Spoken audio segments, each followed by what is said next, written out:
Chers amis, bonjour. Nous comptons nous ensemble matin pour la méditation. Nous allons nous courber pour la prière. Notre Père et notre Dieu, merci de ce que tu nous donnes la possibilité de venir étudier ta parole ce matin.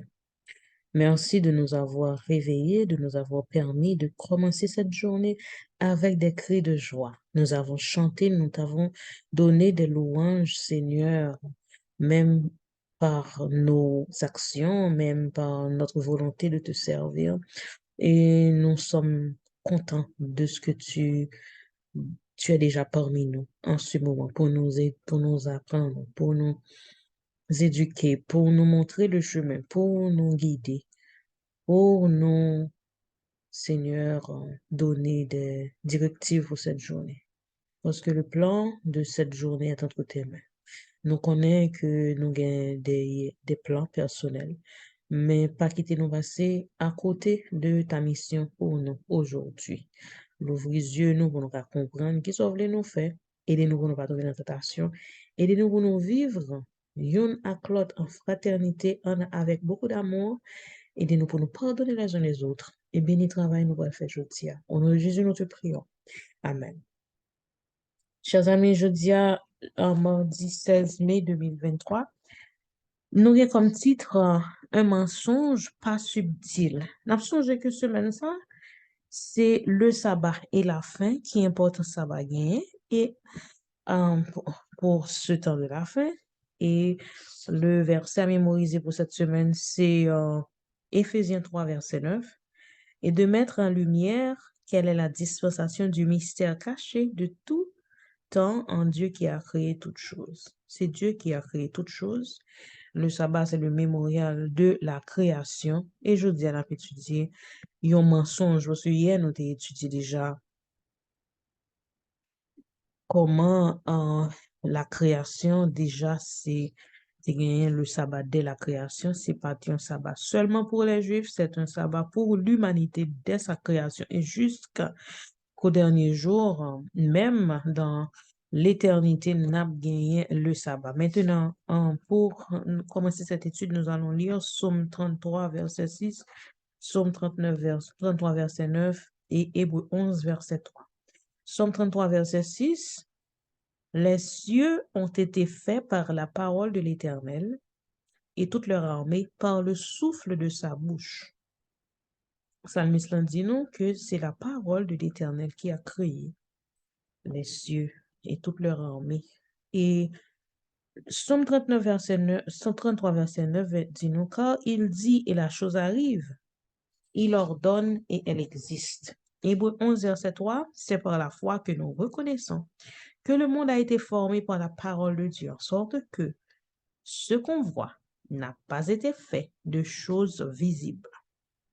Eh bien, c'est par la foi que nous comprenons que le monde a été créé de façon miraculeuse, que Dieu a créé tout avec sa parole, pas de besoin d'un autre bagage qui existait, c'est avec la parole que Dieu a tout créé.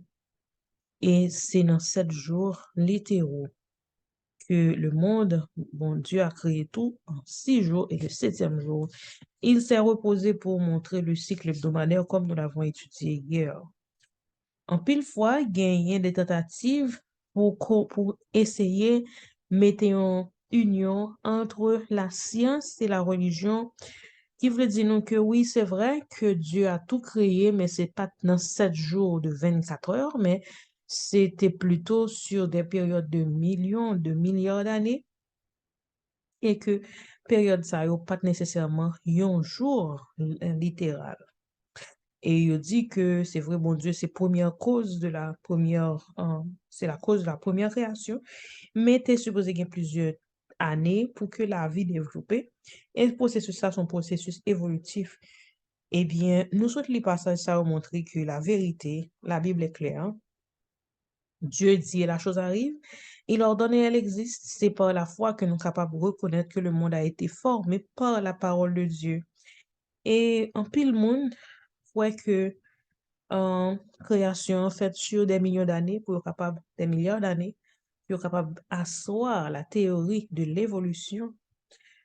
Cependant, Dans Genèse 1er, chaque fois, nous avons le mot jour. En hébreu, il est traduit par le mot yom. Même qu'on y a, nous avons parler de Yom Kippour, qui c'est le jour des expiations. Et dans le mois de Tishri, côté, c'est toujours le mot Yom, le mot jour. Et le jour là, gagné un autre adjectif qui est capable de qualifier parce que pas de jour qui était relationné avec les planètes. Le jour était plus relationné avec leur numéro. Le premier jour, le troisième jour, et le sixième jour, le septième jour. Peu importe, c'était toujours la limite de temps à 24 heures. Pas gagnant quand dans la Bible à côté, un chiffre modifié le nom yom qui dit une période indéfinie. Sur l'échelle prophétique, yon année, yon jour qui a constitué une année ou bien yon jour qui a constitué 1000 ans, ça dépend de en prophétie, mais dans le terme yom qui parlait de jour, c'est une période de temps à 24 heures. C'est-à-dire que si bon Dieu créait monde ça en 6 jours littéraux, et ce qui est le cas, alors le sabbat est aussi de 24 heures, c'est un jour littéral. Mais si nous acceptons la théorie de l'évolution comme un pile chrétien, il y a des personnes qui se disent croire au Christ et puis qui mettaient de côté la création, ou du moins ce qui jumelait la création divine avec le processus évolutif, alors moun sa yo, en pile de fois, yo comprend, yo passé à côté. Parce que si bon Dieu créé monde ça dans des temps indéfinis, alors pas bien nécessité pour nous capables de statuer qui est le septième jour du sabbat, c'est peut-être des millions d'années tout. Ça veut dire que pas de bien nécessité pour nous observer le repos sabbatique qui c'est un mémorial de la création de Dieu. Au contraire, théorie évolution, même s'il est accepté, même si on gagne des gens qui essayent de mettre toutes deux théories ça ensemble, la théorie de l'évolution, et c'est pas la théorie de l'évolution qui mettait théorie de l'évolution ensemble avec le récit biblique qui est authentique, qui est clair, qui est par la foi nous-mêmes nous accepter, eh bien, si nous mettons accepter de long siècle de la création, ça veut dire pour remettre en cause la nécessité même du sabbat du septième jour. Et ça mettait en question l'intégrité des Écritures. Ça veut dire que nous mettons en doute la parole de Dieu. C'est un mensonge subtil que Satan essaie de mettre pour faire nous oublier même le cœur même de la création, qui fait nous oublier même le Créateur, qui fait nous oublier même notre dévotion, ou du moins notre adoration à au Créateur qui a créé, qui a mis en place cette création de 6 jours. Ça veut dire que le monde a ignoré le sabbat du septième jour avec ce type de réflexion qui n'est pas biblique.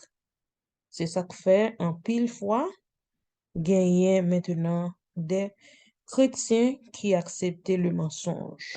Ce mensonge final qui pourra le montrer nous déjà, c'est pour nous gagner un jour de repos, mais pour l'environnement et qui pourra changer le septième jour en un autre jour et qui possiblement le jour du soleil, Sunday, qui pourra changer euh, qui pourrait changer, je suis capable de dire même le jour du Seigneur par un jour profane.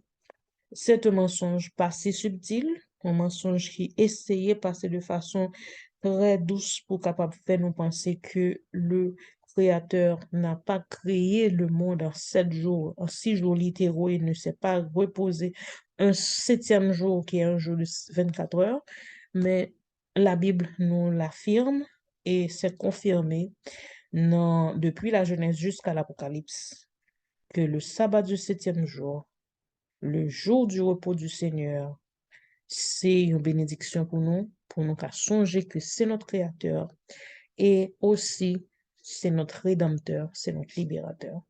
Je vous souhaite déjà de passer un bon mardi. À demain si Dieu veut.